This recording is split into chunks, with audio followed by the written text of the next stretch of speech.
बिस्मिल्लाहिर्रहमानिर्रहीम। नाज़रीन अस्सलाम वालेकुम। मैं आपका मेज़बान साबिर शाकिर वफाक़ दारुल हुकूमत इस्लामाबाद से कुछ ताज़ा तरीन इत्तलात और हम खबरें आपसे शेयर करते हैं और सिलसिला मैं गुफ्तगू का वहीं से शुरू करूँगा जहाँ भी मैंने पिछले व्लॉग में छोड़ा था। पिछला व्लॉग ज़रूर सुन लीजिएगा क्योंकि ये उससे मुत्तसिल है, जुड़ा हुआ है ये गुफ्तगू भी, क्योंकि पिछले व्लॉग में मैंने कुछ इन्फॉर्मेशन दी हैं कि पाकिस्तान का सियासी मंजरनामा और सियासी बहरान जो है वो हल होने की तरफ जा रहा है और आम इंतखाबात की तरफ जाया जा रहा है। और इमरान खान साहब के बारे में जो तहफ़्फ़ुज़ात पाए जाते थे कि उनको ज़बरदस्ती उनका रास्ता रोकने की कोशिश की जाए, तो वो जो ज़बरदस्ती रास्ता रोकने की कोशिश थी जब वो सोच थी, वो सोच अब मांद पड़ती जा रही है। और ख़ास तौर पे जो कहा जाता था कि ये जनाब अमेरिका जो है वो बहुत ज़्यादा नाराज़ है और ख़ास तौर पे मरासला और डोनाल्ड लू वाला जो लेटर था उसके नतीजे में ये सारा एक चल रहा था। लेकिन अब वहाँ पे भी कुछ चीज़ें तब्दील हुई हैं, कुछ सोच तब्दील हुई है और उसकी पंच लाइन ये है कि पॉपुलर वोट को, पॉपुलर लीडर को बहुत ज़्यादा देर तक रोका नहीं जा सकता। और दुनिया बदल चुकी है, सोशल मीडिया का ज़माना है, डिजिटल मीडिया का ज़माना है, इन्फॉर्मेशन का समंदर है और यूथ, और ख़ास तौर पे यूथ के हाथ में चीज़ें हैं और इमरान खान की जो असल ताकत है वो यूथ है। तो बजाय इसके कि एक पॉपुलर लीडर को या पॉपुलर वोट को एक ताकत के ज़रिए एक आर्टिफिशियल वे में इसको रोका जाए और ज़बरदस्ती रोका जाए, उसके मनफी नुकसानात होंगे और ये चीज़ ख़त्म नहीं होगी, बल्कि ये चीज़ मज़ीद ताकतवर होगी। और पिछले 9-10 महीने वो कहते हैं कि इस बात के गवाह हैं कि 9-10 माह में जितने भी इमरान खान साहब को दबाने के लिए इक़दामात किए गए रियासती सतह पे, हुकूमती सतह पे, और उनके दोस्तों को, उनके साथियों को, मीडिया को जिस तरीके से दबाया गया, इमरान खान को हर स्टेप का और हर हुकूमती कदम का फ़ायदा पहुंचा है। ये बाकायदा तौर पे एक स्टडी है, ये स्टडी की बुनियाद पे रिसर्च पेपर है, तो उसका एक फ़ायदा पहुंचा है और ये मुसलसल उनको फ़ायदा पहुंचता रहेगा जब तक कि उनको रास्ता ना दिया जाए और आम इंतखाबात करवा के जो भी फैसला करें अवाम, वो फैसला कबूल किया जाए। क्योंकि एक और भी उसी रिसर्च पेपर में ये बात भी है कि आप एक पॉपुलर वोट को, पॉपुलर लीडर को आर्टिफिशियल तरीके से और ताकत के ज़ोर पे और नेगेटिव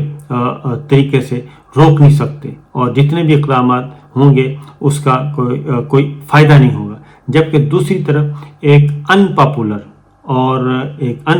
एक ऐसे लीडर को या एक ऐसी जमात को या ऐसी जमातों के इत्तेहाद को मैनूवरिंग करके, इंजीनियरिंग करके आप ले भी आएंगे और कर लेंगे, 18-20, 15-20 जो भी है वो कर भी लेंगे और उसके बाद भी उस अनपॉपुलर जो लीडर है या अनपॉपुलर अलायंस है वो उसको पॉपुलैरिटी में तब्दील नहीं किया जा सकता, उसके लिए एक लंबा सफ़र दरकार है। इसलिए ये फैसला हुआ है कि आम इंतखाबात की तरफ जाया जाए, जो मेरे पास इत्तलात है। अब ये तो पिछले से जुड़ी हुई गुफ्तगू। अब आगे जो है मामला वो क्या है, उसकी रीज़न है कि पहले तो एक इमरान खान साहब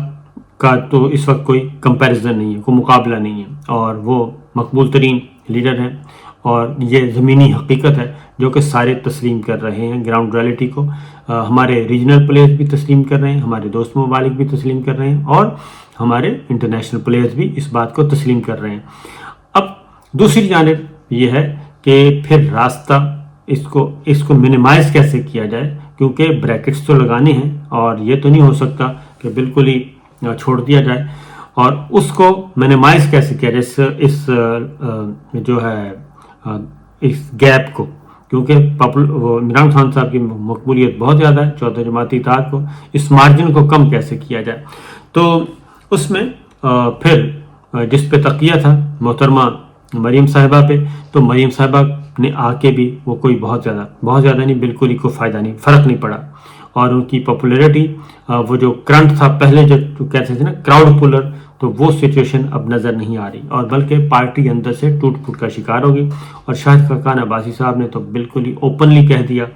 उन्होंने बड़े सख्त तरीके से बात की कि मरियम मंजूर नहीं है। मरियम बतौर सीनियर नायब सदर भी नाकाबिल कबूल, और मरियम अगर कल को सदर बनती हैं तो फिर तो उन्होंने कहा कि मेरे रास्ते ही जुदा हैं और फिर मैं फैसला करूंगा। और शाहिद खाकान अब्बासी ने राना मुबशर साहब को इंटरव्यू दिया, उन्होंने वाज़ेह तौर पे कहा कि मेरे लीडर हैं नवाज शरीफ साहब और उसके बाद है शहबाज शरीफ साहब। यहाँ तक तो मामला ठीक था, और जब नवाज शरीफ साहब गिरफ्तार हुए तो उन्होंने कहा कि मुझे सीनियर नायब सदर बनाया था और अब मरीम साहिबा को सीनियर नायब सदर बना दिया। फिर उन्होंने ये भी कहा कि अगर मैं ये जो वर्कर्स कन्वेंशन हुआ इस्लामाबाद में कल, उसमें अगर मैं जाता तो मरीम के साथ मेरी तलखी हो सकती थी और बहस हो सकती थी, लिहाजा मैं उसको अवॉइड कर रहा हूँ। यानी चीज़ें कोई बिल्कुल ही ख़राब हो चुकी हैं, बिल्कुल अच्छी नहीं हैं। उसके बाद सरदार मेहताब अब्बासी हैं, वो भी, और फिर चौधरी निसार अली खान साहब पहले एक पूरे का पूरा अंदर वो कहते हैं कि पूरे का पूरा ग्रुप मौजूद है मुस्लिम लीग नवाज का, जो कि मरियम साहिबा से नाला है। नवाज शरीफ साहब वापस आ जाएं तो बहुत अच्छी बात है। नवाज शरीफ साहब वापस आते हैं तो उनकी लीडरशिप में तो ये सारे काम करने के लिए तैयार हैं, अदरवाइज ये तैयार नहीं हैं, क्योंकि पाकिस्तान पीपल्स पार्टी के अंकल्स, उन्होंने कहा जी पीपल्स पार्टी के अंकल्स और मुस्लिम लीग नवाज के अंकल्स में बड़ा फ़र्क है। ये एक हो चुका। अब ये शाहिद खाकान अब्बासी साहब, मुस्तफ़ा नवाज खोखर साहब, सरदार मेहताब साहब, चौधरी निसार अली खान साहब और पाकिस्तान पीपल्स पार्टी के कुछ और लोग भी, और ऐसे भी काफ़ी लोग हैं। फिर ये भी कहा जा रहा है कि जी पाकिस्तान तहरीक इंसाफ से भी कुछ लोग आ सकते हैं, तो वो आ जाते हैं तो नंबर्स तकसीम हो जाएंगे। ये एक ख्याल है कि एक शेख रशीद साहब भी बता चुके हैं पैट्रियट के नाम से। मेरा अपना ख्याल है कि उस पार्टी का नाम कुछ और ही होगा। पैट्रियट शायद पैट्रियट ना चल सके, क्योंकि पीपल्स पार्टी पैट्रियट बनाई थी, एक पैट्रियट ग्रुप बनाया था 2002 में बनाया था पैट्रियट, जनरल परवेज मुशर्रफ साहब ने। तो पीपल्स पार्टी से लिए थे लोग, जिसमें फैसल सालेह हयात साहब थे, रौस सिकंदर इकबाल साहब थे और नौरेज़ शकूर साहब थे, ये सारे के सारे, और हराज बिरादरान थे। ये एक पैट्रियट का ग्रुप बना था, लेकिन वो उसके साथ ही ख़त्म हो गया था और वो काफ़ी लोग जो हैं वो ज़ाया हो गए।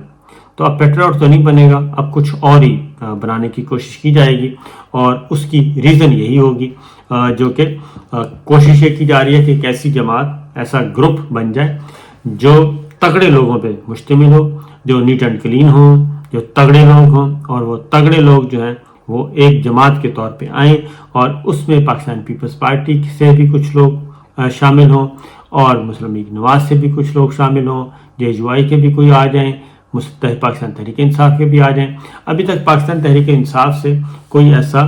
नज़र नहीं आया जो कि ज्वाइन कर सकेगा। फैसल वाड़ा साहब गए थे, वो भी उस तरह से उनकी कोई फ़र्क नहीं पड़ा। फैसल वाड़ा साहब ने कोई ज़ाहिर वो उस लेवल के नहीं हैं।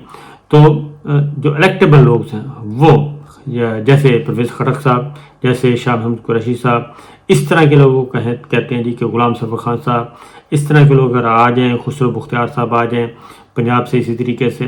तो ये लोग अगर आ जाते हैं तो फिर तो कोई फ़ायदा हो सकता है, वैसे नहीं हो सकता। लेकिन जो दूसरी तरफ जो इतलात आ रही हैं कि अब इमरान खान साहब जो हैं उनका रास्ता भी नहीं रोकना, आम इंतखाबात भी करवाने हैं, और उधर से जुडिशरी का भी प्रेशर आ गया है। जुडिशरी भी अब खुल के ये बातें कह रही है कि हम रेस्ट्रेंट का मुजाहरा कर रहे हैं, और जिस तरीके से एक ना आइन को माना जा रहा था, ना कानून को माना जा रहा था, इलेक्शन से फरार का रास्ता इख्तियार किया जा रहा था, अब वो जो है परसेप्शन अब उसको ख़त्म किया जा रहा है। अब बातें मामलात आगे की तरफ जा रहे हैं। इसलिए अब ये आखिरी तो ऑप्शन के तौर पे ये समझें कि ये एक, इसको आप किंग्स पार्टी भी कह सकते हैं। ये माजी में भी ये तजुर्बा किया गया है, लेकिन मेरी अपनी असेसमेंट ये है कि ये शायद ये तजुर्बा भी कामयाब ना हो सके, और उसकी रीज़न ये है कि बहुत मुश्किल है इस वक्त के हालात में कि कोई इतने कम वक्त में कोई तीसरी पार्टी इतनी जल्दी मारिज़ वजूद में आ जाए। और अगली बात ये कि क्योंकि ऐसे लोग जो हैं वो आप जो कुछ भी नाम दे लें, वो जितने ही हों, इन हालात में अगर कोई भी लीडर या कोई भी रहनुमा जो है वो इकट्ठे होंगे तो उनको मुनहरिफ अरकानी कहा जाएगा, اور ان کے خلاف یہی آواز اٹھے گی اور لوٹے کی آواز اٹھے گی، خواہ وہ حالانکہ وہ اس کیٹیگری میں نہیں آئیں گے، پارٹی چھوڑ کے اگر آپ آتے ہیں تو وہ ایک رسپیکٹیبل وے ہے، آپ اختلاف ہوتا ہے، آپ پارٹی چھوڑتے ہیں، ٹکٹ چھوڑتے ہیں، سیٹ چھوڑتے ہیں، ایک نیا راستہ اختیار کر لیتے ہیں، لیکن اس کو بھی وہی نام دیا جائے گا۔ تو ووٹ جو ہے ان انتخابات میں بھی پارٹی کو ہی بہرحال پڑے گا، اور ایسا نہیں ہوگا کہ پارٹی کا ووٹ جو ہے وہ ساتھ لے کے جائیں گے۔ ایک پارٹی کا ووٹ ہوتا ہے، ایک انڈیویجول ہوتا ہے، انڈیویجول ووٹ تو ان کو مل جائیں گے برادری کی بنیاد پہ، طبقے کی بنیاد پہ، کوئی کسی نہ کسی عصبیت کی بنیاد پہ، لیکن وہ ادروائز شاید نہ ملے۔ تو اس پہ کام ہو رہا ہے، اور کافی سارے چہرے تو ہمیں نظر آ رہے ہیں جو کہ اس گروپ کو جوائن کر سکتے ہیں، لیکن اس میں پاکستان پیپلز پارٹی جو ہے وہ کہتی ہے کہ پھر ہمیں اس کو سپورٹ کرنا چاہیے، پاکستان پیپلز پارٹی کو سپورٹ کریں، لیکن پاکستان پیپلز پارٹی کو، کیونکہ یہ بھی ایک ہے سوچ ہے کہ نواز شریف صاحب کو شاید اتنے ووٹ نہ ملیں، کیونکہ عمران خان صاحب نے گندا اتنا کر دیا ہے، پرسیپشن اتنا لوگوں کا کلیئر کر دیا ہے، ان کو بتا دیا ہے کہ بھئی یہ لوگ اچھے نہیں ہیں، تو اس کی وجہ سے ہو سکتا ہے مسلم لیگ نواز کو یا نواز شریف صاحب کے نام پہ اتنے ووٹ نہ پڑیں، اتنی سیٹیں نہ نکلیں، ویسے ایک آزاد گروپ یا پیٹریوٹ گروپ یا جو بھی اس کو نام دینا چاہتے ہیں اس کی صورت میں بن جائے تو وہ بعد میں کام آ جائے، کیونکہ تقریباً سیٹوں کا ہے مسئلہ،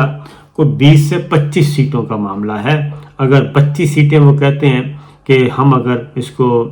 کر لیتے ہیں، مینیج کر لیتے ہیں، انجینئرنگ کر لیتے ہیں، مینوورنگ کر لیتے ہیں 25 سیٹوں کے، تو یہ 25 سیٹوں کا مارجن جو ہے یہ کافی ہے۔ اگر 25 لوگ ہم جتوا لیتے ہیں جنرل الیکشن میں، قومی اسمبلی میں، اور ان کو اگر وہ کامیاب، وہ گروپ جو ہے پھر بیلنس آف پاور جو ہے وہ اس گروپ کے پاس چلا جائے گا، اور پھر وہ ہوگا کنگ میکر، اور وہ کنگ میکر کے طور پہ وہ گروپ کام کرے گا، اور اس طریقے سے عمران خان صاحب کی بھی سیٹیں کم کی جا سکتی ہیں۔ لیکن میرا اس بارے میں جو رائے ہے وہ بہت مختلف ہے کہ بہت تگ و دو کے بعد بھی بہت مشکل ہوگا کہ اس طرح کا ان حالات میں کوئی گروپ کامیاب ہو سکے، کیونکہ یہ پچھلے 3-4 یہ اسحاق خان صاحب نے جب 2 دفعہ اسمبلی توڑی، پھر فاروق لغاری صاحب نے اسمبلی توڑی،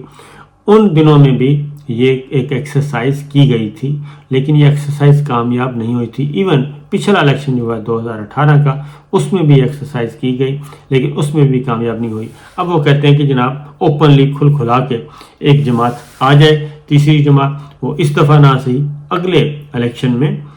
کامیاب، اگلے الیکشن میں وہ تگڑی ہو جائے گی، اور وہ خالصتاً اس میں بھی موروثیت نہیں ہوگی، جیسے پاکستان تحریک انصاف میں موروثیت نہیں ہے تو مسلم لیگ نواز میں موروثیت ہے، اور موروثیت کے نام پہ وہ آگے چل رہا ہے، تو اس کو ختم کرنے کے لیے یہ نئے لوگ سامنے آ رہے ہیں۔ بہرحال دیکھنا ہے کہ کیا ہوتا ہے۔ اسی کے ساتھ ساتھ وہ ریورس چیزیں کچھ ہونا شروع ہوئی ہیں۔ سلمان شہباز صاحب، جو منی لانڈرنگ کا کیس تھا، سلمان شہباز جو ہیں ان کو نوٹس کارڈ جاری کر دیا ہے، اور جو ایف آئی اے نے ان کے بارے میں رپورٹ سبمٹ کی تھی کہ یہ ہمیں مطلوب نہیں ہے، اور ایف آئی اے نے اپنی ہی رپورٹ کو تبدیل کر دیا تھا، اسے پیچھے ہٹ گئے تھے، تو عدالت نے اس کو قبول نہیں کیا سلمان شہباز کے معاملے کو، اور ان کے ساتھ کو اکیوزڈ ہیں طاہر صاحب، ان کو انہوں نے کہا جی کہ نہیں، عدالت نے بلا لیا ہے اور پروسیڈ کرنے لگے ہیں، اور ملزم کی فہرست میں ان کا نام برقرار ہے۔ تو کچھ اور چیزیں بھی ہیں، وہ بھی اگلے ہفتہ 10 دنوں میں کچھ اور بھی چیزیں کلیئر ہو جائیں گی، تو دیکھتے ہیں کیا ہوتا ہے۔ اجازت دیجیے، اللہ حافظ۔